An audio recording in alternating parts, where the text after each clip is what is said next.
So let me get caught up with you kids. Let me make my title box real quick. We called our lesson Precise Measurements. And I'm losing ink in my pen, looks like. And there it goes. And calculations. And what's the date today? 9-5. Alright. So here's the deal when it comes to rounding. Is every measurement in existence, every measurement is an estimate, is rounded in some way or another. So is an estimate. For example, right now I weigh 188 pounds. I'm trying to lose weight. I don't weigh exactly 188 pounds. My scale says 188.2. I round down because it makes me sound better. We all round. But what if it said 188.0? It's rounding.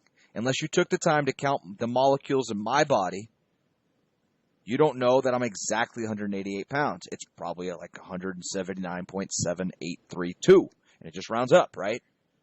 The scale rounds for you. It's not exactly certain. So what's my point? At some point,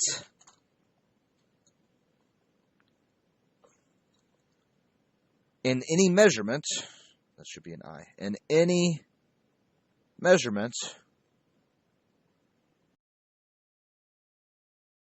we round. If you need me to read a word because you can't read it, please just raise your hand and let me know.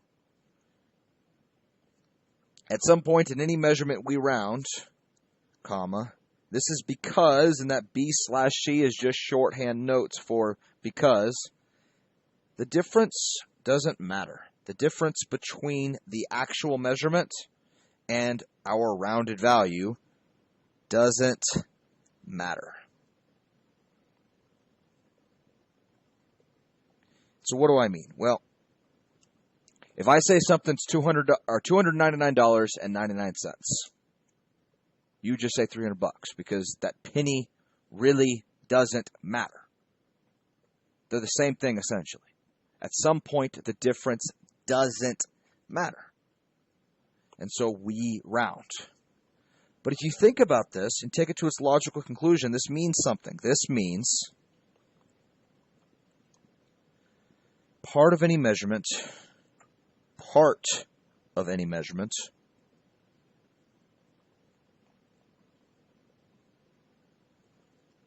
is unknown, or as we say, so aka unknown, also known as, or as we say as engineers, it is uncertain. We are not certain of every single decimal of a number. So let me give you some examples to kind of clarify exactly what I mean. Let's say Greg, the student who asks all the best questions. Y'all remember Greg? Let's say Greg is about, and that squiggly equal sign means it's not equal, but around or about 6 feet. Let's say Greg says, I'm about 6 feet tall. Now, this could be Greg's internet dating website, and he's really 5'10", and he's just rounding up. So he could be 5'10" and mean 6 feet. It could mean he's 6'1" and he's just being modest. That's plausible to say, well, he's 6'1", but he says, you say, how tall are you, Greg? He says 6 feet, 6'1". It could mean that he's 6 feet, and every time he measures it with a tape measure, he gets 6 feet, but really, he's 6 feet and 0.004 inches. And he just doesn't know because his tape measure doesn't measure that precisely. And then if you say, well, he's 6 feet, well, you'd believe him because that's kind of true, essentially. But let's say we wanted to get way more precise with that measurement. What would his measurement be? What would his height be in inches then? If he's 6 feet. Yeah, he's around 72 inches. Now, 5'10" doesn't work if he's measuring in inches because that means he's 70 inches. You can't say, well, I'm 70 inches, so I'm going to round it up to 72. That doesn't make any sense. But he could be 71.7 inches, and he's rounding up, right? He could be 72.4 inches, and he's rounding down. Or he could be 72.003 inches, and he just doesn't have an ability to measure something that precise. Again, the point is, he's rounding. Every measurement isn't a rounded number. Any one of these would, in a logical way, round to 72. It would make sense. It would be justified to round these numbers to 72. You can list literally an infinite amount of numbers that round to 72. Are y'all with me? Let's do this one more example. Let's not do height because this is true for any kind of measurement. Let's say car speed. Let's say some cop pulls you over and he says, hey, I clocked you about 80 miles per hour. Well, that could mean he clocked you at 78 and he's just rounding up to make it sound more impressive. You were going 78 and a 50 and he says, yeah, I got you at around 80. Did you know that? Or maybe he's being nice and he really clocked you at 81, but he wants to be nice. Rounds down to 80, okay. Or maybe you were going exactly 79.973 miles per hour, but his machine only measures to the first decimal place, so it would obviously round up to 80 for you. Are y'all with me? So, what's the point here? Well, engineers have to communicate in a precise way. So, engineers have to communicate precisely.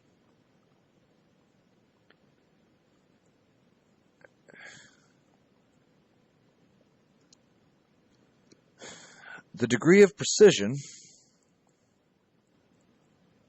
that the engineers use, or that you will use,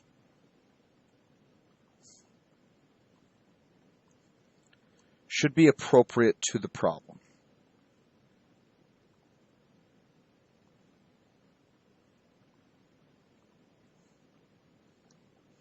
Should be appropriate to the problem. The problem that you're doing.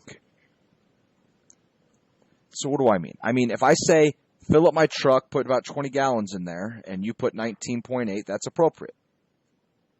Right? And you round that to 20. But if I say, put exactly 20 gallons of fuel in a rocket ship, well, it's probably going to need more gallons, but you get the idea. That needs to be pretty close to perfect. That needs to be way more precise. Because what happens to rockets when you mismeasure? Anyway, back to the lesson. So, how do we report our measured values? If we measure something, how do we write it out? How do we precisely measure? Well, the first thing is, reporting measured values in this class or as engineers in general. Because Elon Musk is not going to tell you how to round. Measured values. Elon Musk isn't going to say, hey, round to the third decimal place. He's going to expect you to know how to round, how to be precise. If you are dealing with a digital instrument, so do y'all know what a digital instrument is? Digital instrument is anything that shows you the numbers out for you, just clearly. The numbers are written out. So a digital scale says 188.2 when I stand on it. Versus one of those scales that do this, that's like, when you stand on it and it goes, those old school scales, that's not digital. Anytime you have a digital instrument, you record, that C looks suspiciously like a G, it is a C. Record all digits exactly as displayed.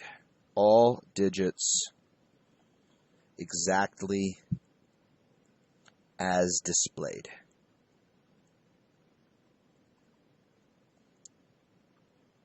And if it's a decimal scaled instrument, so that's something like the old school scale that we talked about a second ago, or like a ruler, decimal scaled.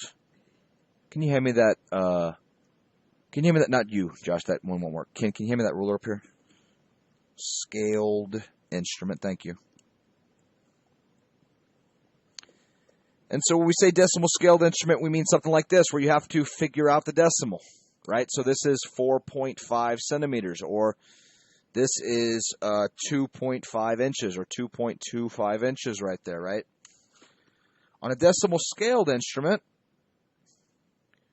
you record all digits you can confirm or you can determine. So all digits you can determine with certainty, right? So digits you can determine. And then round one digit further. So kind of estimate the last digit. Round one more digit. And so to clarify what I mean, let's look at an example. You should have this little cutout. Go ahead and tape this in now. Right here. To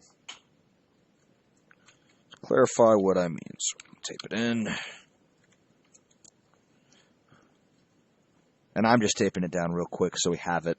I don't have to move it around. But I want you to, of course, tape it in secure. And then what is this measurement? Let's say it's centimeters that we're measuring. What do you see? We're certain of the 6. We know that. There's no doubt that it's, there's no question if it's 5 or not. What else do you see? Point what? 6.3. But it goes a little bit past the 3, doesn't it? The question is how much? We have to estimate that number. That's what this is saying. Estimate one more digit. Round one more digit. He says 1. I think it's like almost half. Maybe it's halfway to half. I'm going to say 6.33. If you said 6.32 or 6.31, I'd give it to you. If you said 6.39, I would say you're crazy. You get the idea? You're kind of rounding yourself. You kind of do your best estimate after that point. But this is 6.33 centimeters, let's say, hypothetically.